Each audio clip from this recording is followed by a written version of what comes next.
बिस्मिल्लाहिर्रहमानिर्रहीम। इंसान के कुछ बुनियादी सवाल हैं। इंसान चाहता है कि उसे अपने इन अल्टीमेट क्वेश्चंस का जवाब मिले।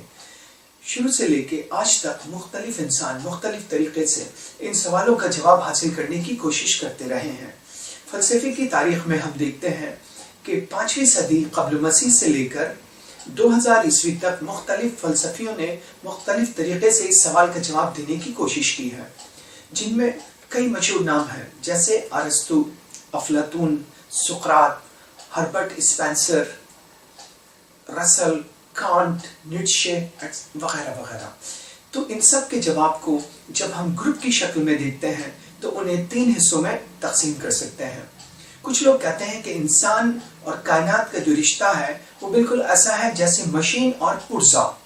अहमियत मशीन की होती है, ना कि पार्ट्स की।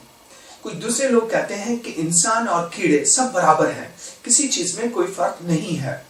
कुछ लोग कहते हैं कि इंसान और कायनात इसका एक मकसद है।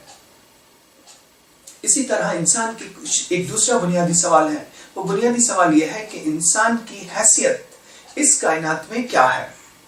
तो जब हम इंसान के स्टेटस से बहस करते हैं तभी हमें इस दूसरे सवाल का जवाब भी मिलता है कि इस प्लैनेट पर जिंदगी गुजारने का बेहतरीन रवैया कौन सा है।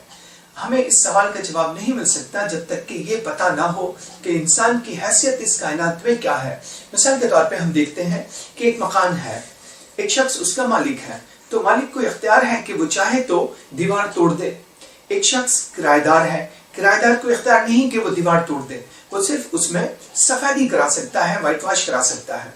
इसी तरह एक तीसरा शख्स है जो कि मेहमान है, मेहमान को इख्तियार नहीं कि वो दीवार तोड़ दे, ना उसे ये इख्तियार है कि वो व्हाइट वॉश कराए।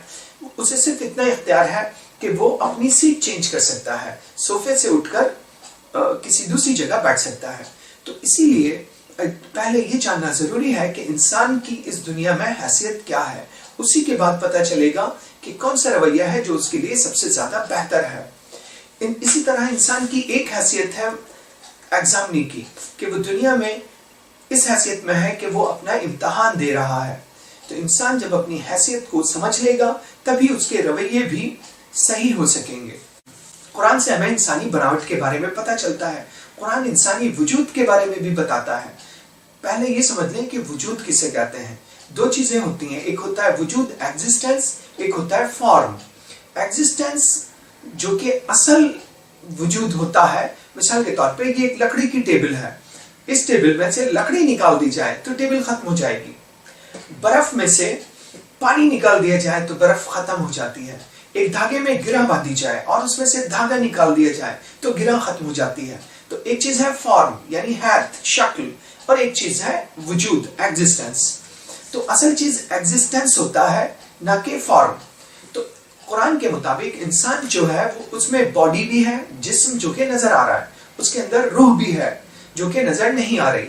दोनों का रिश्ता ऐसा है जैसे कि दूध में मक्खन या फूल में खुशबू, कि उन्हें अलग नहीं किया जा सकता।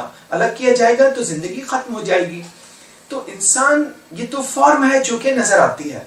इसी तरह इंसान का एक वजूद है जिसको कुरान नफ्स यानी सेल्फ कहता है, और ये कहाँ है कोई नहीं बता सकता। ये बॉडी पार्ट्स में है, नहीं पता। ये नॉन कॉन्शियस में है, नहीं पता। ये नर्वस सिस्टम में है, नहीं पता। लेकिन ये है, हम सब इसे महसूस करते हैं। मिसाल के तौर पे जब कोई बुरी बात हमें सुनाई देती है तो हमें गुस्सा आता है। तो गुस्सा कहाँ से शुरू होता है? आप समझ लें कि वही जगह है सेल्फ की, लेकिन हम उसे बॉडी में पिन पॉइंट नहीं कर सकते। तो नफ्स है, हम सब महसूस करते हैं, और यही असल चीज है। इसी में इंसान की टेस्टिंग हो रही है। तो ये बॉडी जो नजर आ रही है, दरअसल ये तो एक फॉर्म है। हमारे अंदर दाखिल होने का जो एंट्रेंस है वो है 2, आंख और कान। हमने कोई खराबी सुनी और हमारे अंदर दाखिल हो गई। हमने कोई बुरी चीज देखी और हमारे अंदर चली गई। कोई अच्छी चीज देखी, वो भी चली गई। कोई अच्छी चीज सुनी, वो भी चली गई।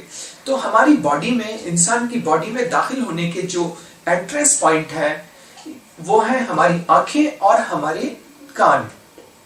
इसी तरह हमारी बॉडी से निकलने के जो एग्जिट है वो है हमारे हाथ, कि हम अपने हाथों से किसी को फिजिकल टॉर्चर करते हैं।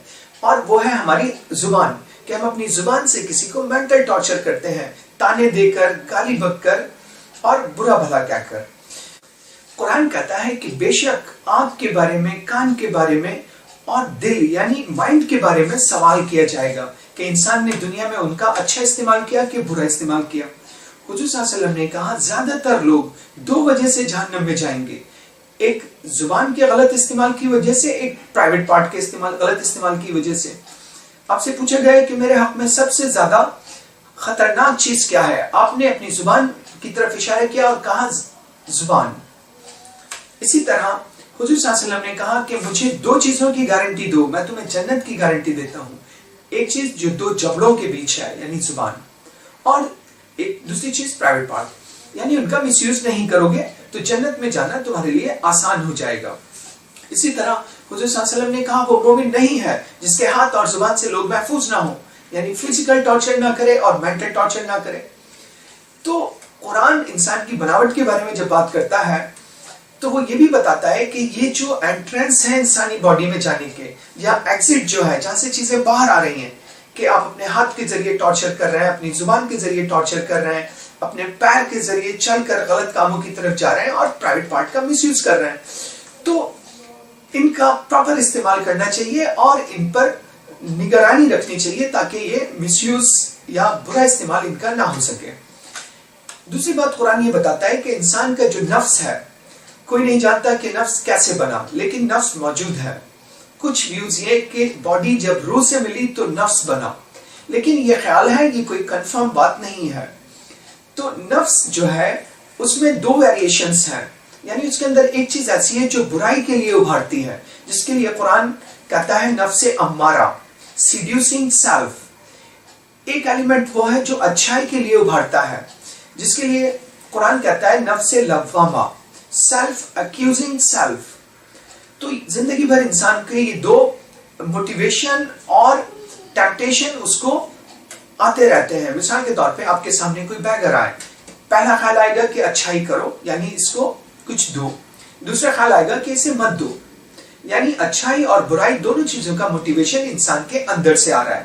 اسی طرح 2 موٹیویشن انسان کے باہر سے آ رہا ہے کہ شیطان اس کے ذہن میں برے خیال ڈالتا ہے۔ شیطان جن میں سے بھی ہو سکتا ہے اور انسانوں میں سے بھی ہو سکتا ہے۔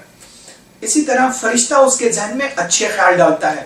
تو اس طرح ہم کہہ سکتے ہیں انسان کے 2 دشمن ہیں اور 2 دوست۔ ایک دشمن اس کے اندر ہے یعنی نفس امارہ، سیڈیوسنگ سیلف، جو برائی کا خیال اس کے اندر پیدا کر رہا ہے۔ ایک دشمن اس کے باہر ہے یعنی شیطان، جو انسان میں سے بھی ہے اور جنوں میں سے بھی، جو برائی کا خیال اس کے اندر ڈال رہا ہے۔ اسی طرح اس کے 2 دوست ہیں، ایک ہے نفس لوامہ، سیلف ایکیوزنگ سیلف، جو برائی کرنے پر اندر سے لعنت دیتا ہے، اچھائی کرنے پر شاباشی دیتا ہے۔ تو یہ دوست اس کے اندر موجود ہے۔ اور دوسرا ہے فرشتہ، جو باہر سے اچھا خیال اس کے اندر ڈالتا ہے اور اس کے کاموں میں مدد کرتا ہے جب وہ اچھائی کی طرف جاتا ہے خدا کے حکم سے۔ تو انسان کو اپنی زندگی میں 2 دشمنوں سے ہوشیار رہنا ہے، اپنے آپ سے اور شیطان سے۔ تو انسان جب اپنے سیلف کے اس حصے کو جو اسے برائی کی طرف ابھارتا ہے کنٹرول کر لیتا ہے، اچھے کام کر کر کے نفس لوامہ کو ڈیولپ کرتا ہے، نفس امارہ کو دباتا ہے، تو پھر ایک سٹیج آتی ہے جس کو قرآن کہتا ہے نفس مطمئنہ، سیٹسفائیڈ سول۔ یہ وہ سٹیج ہوتی ہے جس میں انسان جمع رہتا ہے، حالات اچھے ہوں یا برے ہوں، لیکن انسان خدا پر جمع رہتا ہے، وہ خدا کی سے جڑا رہتا ہے۔ ایسا نہیں کہ اچھے حالات ہوں تو خدا سے دور ہو گیا، برے حالات ہوں تو خدا سے دور ہو گیا۔ اگر انسان خدا کی پناہ میں آتا ہے تو خدا اسے نفس امارہ اور شیطان کے ہاتھ نہیں لگنے دیتا بلکہ اس کی مدد کرتا ہے۔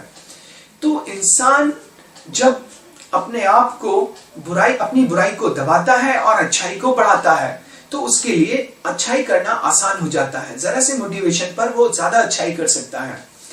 تو یہ وہ سچویشن ہوتی ہے جس کو نفس مطمئنہ، سیٹسفائیڈ سول، یعنی ایک ایسا نفس جو اچھے اور برے دونوں حالات میں خدا پر جمع رہے۔ قرآن میں کہا گیا اے نفس مطمئنہ، آ اپنے رب کی طرف، وہ تجھ سے راضی تو اس سے راضی، شامل ہو میرے بندوں میں، داخل ہو میری جنت میں۔